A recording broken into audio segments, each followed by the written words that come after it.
All right. So one of the first things I do when I have it designed together, I'm ready to start a project, is think about, okay, what domain name do I want to have on the internet for this project?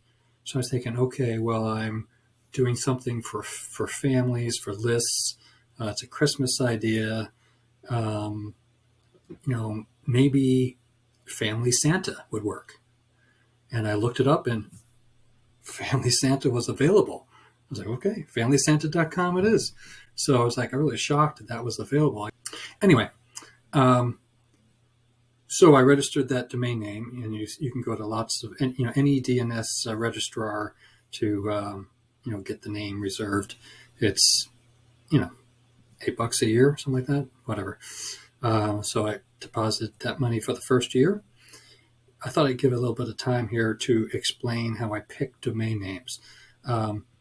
It's not horribly sophisticated, but it's not dumb either, if you think about it.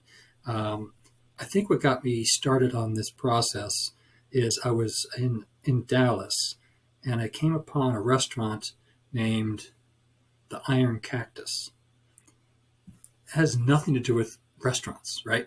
But they just stuck an iron cactus out front, and I thought, that is really a great name. Like, why is that a great name for a restaurant? I was like, And I realized what I think it boils down to is if you can have two or three words that are easy to say, easy to spell, and you just stick them together. So I had another company, Safe Pay Events.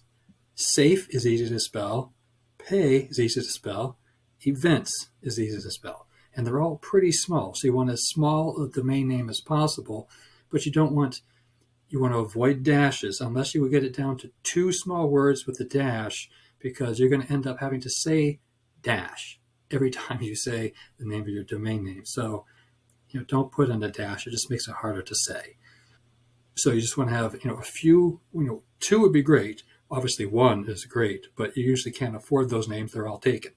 But you would have two names, like say Family, Santa, two words that are easy to say and spell. I always think of who's smarter than a fifth grader? Like, can a fifth grader spell this word?